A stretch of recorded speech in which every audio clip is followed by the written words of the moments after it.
My name is the Archivist. The year is 2029. The human genome, a 3 billion letter book that writes the story of who we are. We think of it as a fixed text, an inheritance from the past. But what if it could be edited? What if it contained hidden chapters, waiting to be unlocked? And what if the key to unlocking that potential was also the key to a perfect, untraceable murder? Welcome back to the archive. Today, we deconstruct the anatomy of a legacy. This is file number 1521, The Serpent's Legacy. The file opens with Dr. Aris Thorne. You may remember her name from a previous file, a brilliant scientist who specialized in impossible physics. In recent years, she had become the rising star of Helix Dynamics, a global biotech corporation famous for its revolutionary gene therapies. She was on the verge of a breakthrough that promised to change medicine forever. She was found dead on a Monday morning by her lab assistant. The scene was sterile, calm, and deeply disturbing. Aris was slumped in her office chair, inside her level 4 biosecure laboratory, a room that required a retinal scan, a palm print, and a voice-matched code to enter. The door was sealed from the inside. There was no sign of a struggle, no foreign pathogens in the air, no toxins in her system. The coroner's report was a medical paradox. Dr. Aris Thorne, a healthy 38-year-old woman, had died of complications from a hyper-accelerated genetic disorder akin to progeria. Her cellular structure had decayed at an impossible rate. In essence, she had aged decades in the span of a few hours. The official ruling was a tragic 1 in a billion medical anomaly. The case was closed by the health authorities. But the file landed on the desk of Detective Isabelle Varga. Varga did not believe in 1 in a billion anomalies, especially when they happened to brilliant scientists working for powerful corporations. She went to Helix Dynamics. She was met with a wall of polite, smiling lawyers. The company's CEO, a charismatic and unnervingly calm man named Julian Croft, offered his full cooperation. Dr. Thorne was a generational talent, Croft said, his voice smooth as silk. Her loss is a tragedy for all of humanity. We have given the authorities all of her research, of course. We have nothing to hide. Varga knew she was being lied to. The research they provided was sanitized, public-facing material. Aris's real project, the one her colleagues spoke of in hushed, paranoid whispers, codenamed Project Ouroboros, was nowhere to be found. The corporation had sealed her digital life, citing proprietary research and non-disclosure agreements. It was a perfect legal stonewall. The case was going cold. But Varga had one more lead. A nervous junior scientist who had admired Aris secretly contacted her. She knew she was in danger. The young man whispered, pressing a small, encrypted data chip into Varga's hand. Aris told me, if anything happened to her, this would explain everything. She said the answer wasn't in what she was creating. It was in what she had discovered. The data chip contained Aris Thorne's secret, personal logs. A story within a story. As I play the decrypted audio for you now, listen to her voice. It is the sound of a brilliant mind discovering a truth so profound it would eventually kill her. Dr. Aris Thorne's voice log. Log entry 47. Project Ouroboros. I've broken through the encryption. The founder of Helix Dynamics, a man who died a century ago, he wasn't just a scientist. He was a true believer. His personal journals speak of a serpent's legacy, a dormant strand of DNA he believed was present in a tiny fraction of the human population. He was convinced it was a gift from a precursor race, the key to the next stage of human evolution. His life's work was to find a way to awaken it. I thought it was the delusion of a madman, until I analyzed the company's flagship product. Revita, a gene therapy treatment used by millions to combat cellular aging. It works perfectly, but its delivery system, it has a hidden secondary function. It's a key, a search algorithm.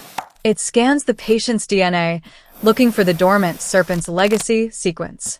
For most people, it does nothing. But if it finds a match, it doesn't just heal. It begins a slow, secret transformation. It unlocks the sequence. It's a global, unethical, non-consensual human experiment. The company isn't just a company. It's a eugenics program searching for its own chosen people. And the most terrifying part, I found a match in my own genetic code.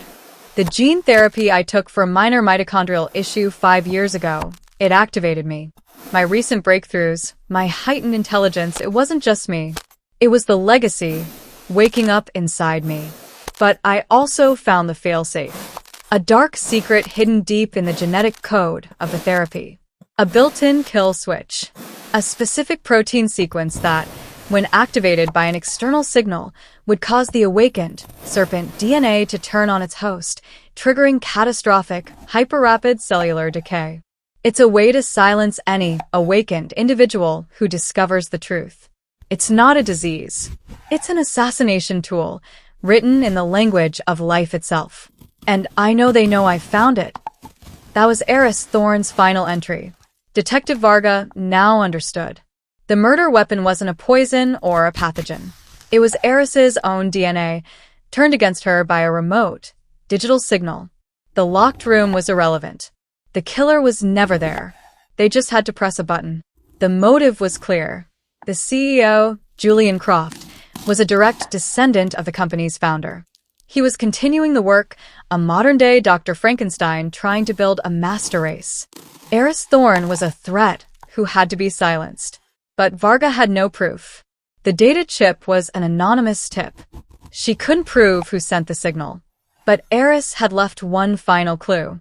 Her last log entry ended with a cryptic sentence. He always said the greatest truths grow in the simplest soil. File note: Aspidistra elatior. Varga was not a botanist. But a quick search told her that Aspidistra elatior is the common houseplant known as the cast iron plant, famous for being nearly indestructible. In Aris's sealed lab, there was only one living thing besides her body, a simple, elegant cast iron plant in the corner, a plant the forensics team had ignored. Varga got a warrant. She took the plant back to a trusted university lab. The geneticists were confused. You want us to sequence a plant? Varga told them what to look for, a synthetic biological data tag. For days, they found nothing. But then, one scientist noticed an anomaly. The plant's genetic code contained a non-coding sequence, a string of DNA that did nothing. It was junk DNA. But it wasn't random. It was a perfectly structured algorithm. Aris Thorne, knowing they would wipe her digital life, had translated her final piece of evidence, a counter-virus that could expose the hidden code in the Revita therapy into a DNA sequence. She had then used her own lab equipment to inject the sequence into the junk DNA of the most resilient, unassuming living thing in her lab, her office plant. She had hidden the truth not in a computer, but in the very code of life itself. That counter-virus, extracted from the plant, was the final piece of the puzzle. It proved the existence of the kill switch and linked it directly to Julian Croft's private servers. The anatomy of a single, humble plant led to the deconstruction of a century-long conspiracy. The file on Aris Thorne's natural death was reopened, and this time, it was closed with a satisfying click of handcuffs on Julian Croft's wrists. The case reminds us that the archives of our lives are stored in many forms. Some are written in books, some in data.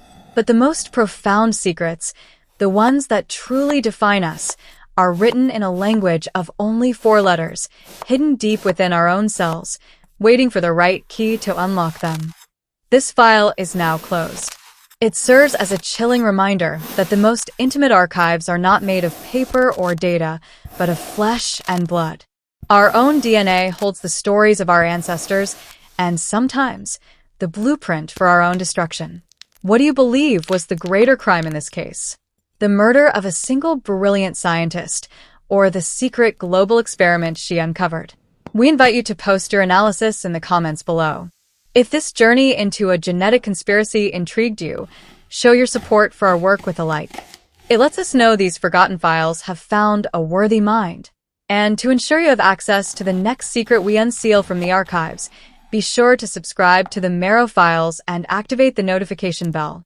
A final, important note. The story you have just heard, its characters, and the events depicted are entirely a work of fiction. The accompanying visuals are thematically paired to create a unique, immersive experience for your imagination. The archive is now closed.